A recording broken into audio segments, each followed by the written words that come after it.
Hello students, this will be the next class of your investment management subject. I have started the third unit, common stock valuation as such. So what I have taught in that is the dividend capitalization model we are done with, and the another is earning capitalization model. Both the methods are done. So now we are going to explain you. I am going to explain you regarding the P/E ratio. So free cash flow valuation is left out, price earning ratio is left out, and price to book and price to sales ratios and all. So that we are going to discuss now. So as I have done with the growth rate, this dividend capitalization models, just check out those videos once. Just go through them before listening this class.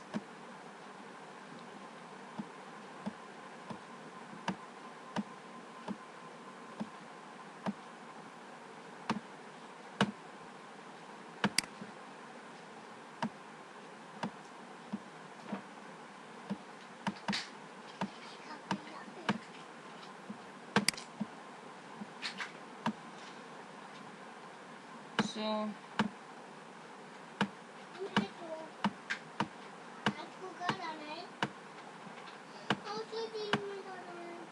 price earning ratio, as I said, price earning ratio, it says about the stock price divided by earning per share, stock divided by stock price divided by earning per share. So price of a stock alone does not tell you if it is expensive or cheap. So it doesn't tell you whether if at all a price of a stock is, let's say Wipro, one share is some, let's say 1,000 rupees. So it doesn't say whether it is an expensive or cheap. So it has to be measured with certain things, certain parameters. Like most common is earnings, how much dividends they are earning on that particular share asset. How much does the stock cost per dollar of earnings the firm generate? So how much the stock is earning on a particular dollar and all, that will be known through. So using P/E ratio in valuation, you will be able to determine the P/E and how much the ratio should be as such. EPS, earning per share, justified price earning ratio, estimated intrinsic value. So this will be known through price earning ratio as such. So you will be coming across, if you have check out the newspapers and all or company websites, you will be coming across this P/E ratio. So usually based on trailing earnings, that is earning per share for previous year, earning per share for the current year, will be calculated as such. So stock valuation generally done using forward earnings. So they are done through forward earnings as such. So estimates of EPS for the next year, for the current year, basically it will be calculated through this formula. The price of the current ratio will be calculated through justified P/E into EPS, that is earning per share asset. So that will be calculated usually. So as I said, justified P/E, price earning into EPS, earning per share, will be used to calculate the current price as such. So estimate justified P/E ratio will be calculated based on the four basic methods, that is through based on fundamentals of firm, that is dividend discount model. The dividend what you use, you have three models what I have explained you in my previous classes: zero growth rate, constant growth rate, and variable growth rate, industry average, historic average for the firm, and relative overall market value as such. So justified P/E from fundamentals we are going to discuss now. If assume the constant growth rate model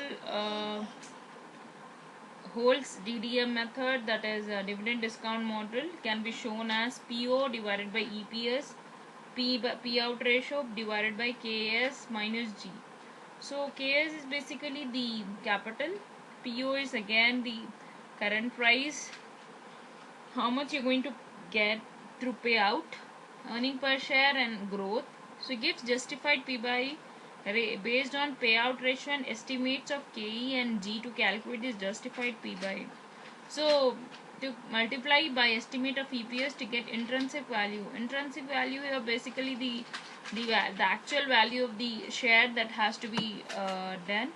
So the P by E ratio justified by fundamentals also shows the factors that determine the P by E ratio. So based on these 3 points will be determined the P by E ratio. A higher payout ratio means a higher P by E ratio, all else being equal. So means how much you're paying out, how much you're earning from that particular share, and how much you're paying out through dividends to the shareholders. So when you're paying higher, that means your price earning ratio is also higher. So when you are having higher required rate of return, that is risk, means a lower P by E ratio. When you are having a higher risk, obviously when you will be ending up getting the losses and all, and you are going to pay out, and you will not be having any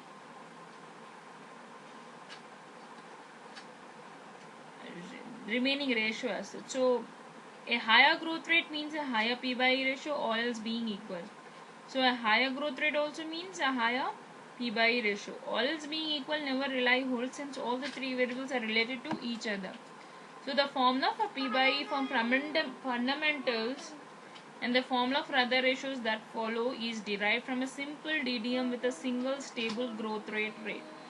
So as such, it is only applicable in cases where that formula would apply. Generally, these formulas are not actually used to generate P by E, but rather to understand the factors that make them higher or lower. So as I said, this is the formula, what you use it.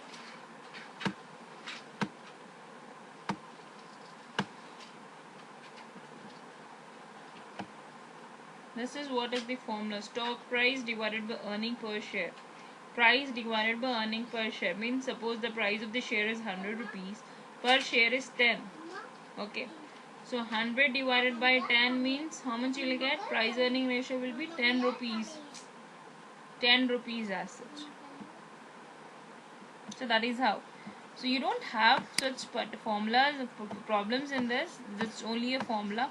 This you will be also will be coming across, have come across in your first year, that is your ratio analysis. If you remember, earning per share, price earning ratio, you will be coming across. So that is what is price earning ratio over here also.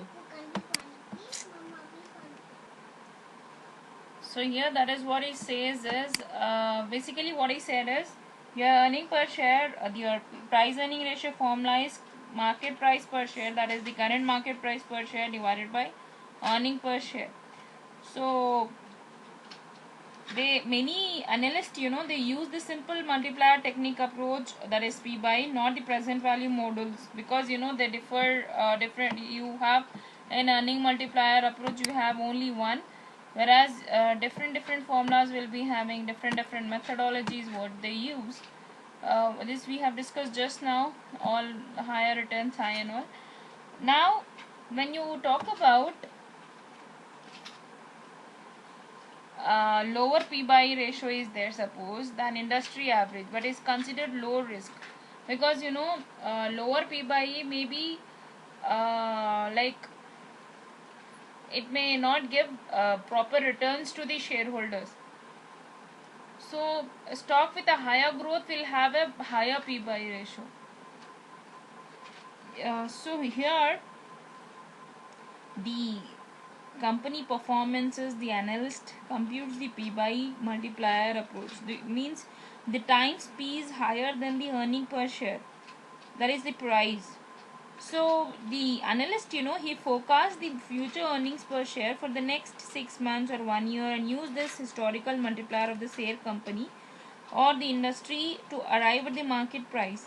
So over here what I want to tell you is the resulting market price is compared with the actual market price, to find out whether it is underpriced or overpriced. If it is overpriced, if the share is overpriced, let's say if the share is overpriced, it is said that it is better to sell it. And if it is underpriced, they can keep it with them unless you get more value For suppose 100 rupees share, you are selling it for 120 rupees. So it will be overpriced, so you will sell it off. Now 100 rupees share, if the market price is coming for 80, you cannot sell it out because you get a loss. So the valuation technique based on discounting or forecasting problems, it arises in this method. So the discount rate is very subjective, the number of assumptions required to be made regarding the dividend flows in present value model. So here, analysts and investors, they have to be very careful, for analyzing the P/E ratio, because they only use the P/E ratio for security valuation in practice actually. So regression, certain times P/E ratio is also used in regression framework. That is, relationship will be known for many firms. You have growth rates and P/E ratio. So P/E ratio and growth to determine the relationship. Regression is basically, it is used for calculating the relationship. So how the returns are there, you calculate simultaneously relationship between the price and the returns, and price and the volatility, price and the market value. You compare you try to get the relationship between these two. So how far it is affecting one another will be calculated here. So based on another firm's growth rate, you can then use the regression parameters to estimate what the appropriate P/E ratio should be. So comparison of industry average. So average P/E ratio of comparable firms. So basically, in industry also, firms will be their performance will be usually known through P/E ratio only, how much it is getting the returns to the shareholders. So average of P/E of all the firms will be compared. So may have to make adjustments for differences. If at all any difference are there, you need to make an adjustment. So differences in growth potential, risk level, that will be known.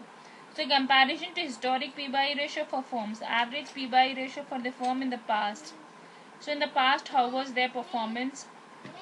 How was the industry performance in the past? And have to adjust for changes in firm or industry. So this is how the adjustments will be done in P/E ratio as such. So average industry P/E ratio in 2004, 2003 in Canada was, in all the industries were like this, 16.93, 13.19. Okay. So comparison of market overall. So companies or industries P/E ratio related to ratio for market. So if the firm has P/E ratio that is historically 1.5 times as big as average market ratio, so use that fact and current market P/E to estimate firm's P/E. So over here, overall market performance will be calculated by comparing the industry's historical performances also. So that is how will be done. Problems with using P/E ratio for firm valuation is, if other firms are over or undervalued in the market, then estimating P/E ratio by looking at industry or market can simply repeat the error.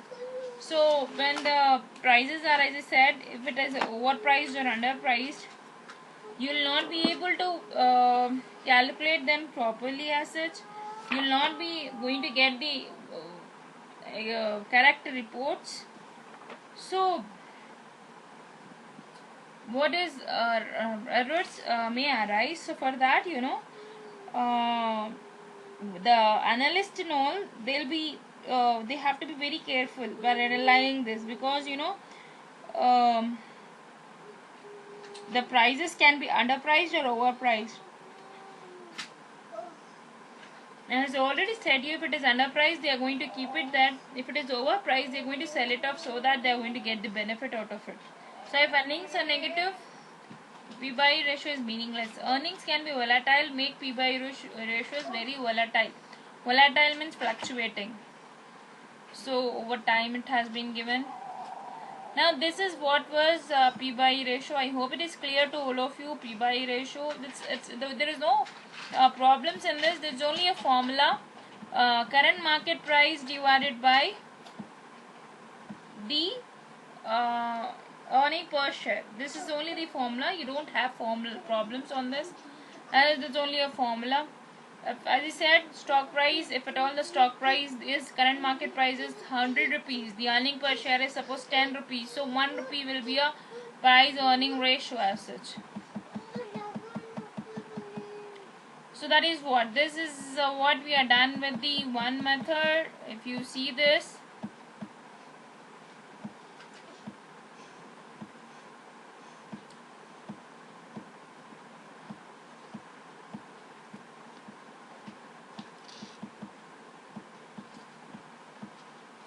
dividend I am done, price earning ratio what I have explained you just now. Now we are going to discuss about the or most probably I am going to explain you this in my next class, the free cash flow valuation and all. I hope it is clear to all of you. Price earning ratio, it's very a simple topic.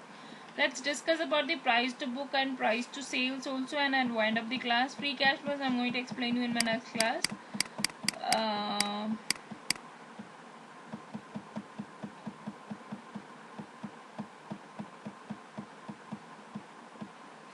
Price to, these are the some of the things. It's again part of your third unit. Market to book ratio, price divided by book value of equity per share. So you are going to calculate the price. You're going to divide price divided by book value. Book value means the price that you have purchased it for. Okay, so the current market price divided by the price that you have purchased it for. Okay, so let's say the current market price of your share, let's say on Infosys is 100 rupees. So the what you have purchased it is for 80 rupees. Okay, so 100 divided by 80 will be the market to book ratio. So it determines the justified market to book and multiply by book value to estimate intrinsic value, the actual value. So what are the advantages over here is book value of equity less volatile than EPS. It is not very sure, so it is less volatile, fluctuating than earning per share. So book value is rarely negative. Disadvantages is, book value based on accounting numbers may have little meanings for some type of firms. So comparison of firms difficult if accounting standards different. So this is an formula as such. Justified market to book ratio estimated in same ways as P by E.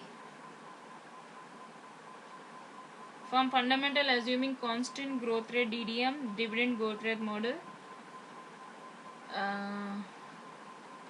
Price divided by book value, that is ROE, return on equity into payout ratio, and it's another way is 1 plus growth divided by capital minus growth. So one formula is price divided by book value or return on equity into payout divided by capital minus G, growth. Another one is price to sales ratio, price divided by sales per share. So the current price divided by the how much you get if you sell it in the market. That is how you calculate the price to sales ratio. Determines justified price sales ratio and multiply by sales per share to estimate intrinsic value. What are the advantages are sales are not volatile as earnings. They are not as fluctuating as earnings. You get same returns when you do the sales. Sales do not depend on accounting standards very much. So accounting standards are like price and all, you need to follow the standards, but for sales you don't use the accounting standards much. So sales never be negative. Sales do not reflect cost structure of the firm. Disadvantages are sales will not reflect the cost structure of a firm. So this is another formula. Price divided by sales or net income margin into the payout by capital by growth. So this is what you have. If you check out the syllabus, what I have showed you is earning capitalization model, price earning multiplier approach. What we have discussed is, and P by E ratio, that is price earning ratio, and P by book value, and price by sales. What we have discussed today. So in my next class, I'm going to explain you about the CAPM, that is capital asset pricing model, and free cash flow model. Okay, see all of you guys. Bye all of you. Take care. Allah Hafiz. And if you have doubts anything, you just pick me up. I'm going to reply you.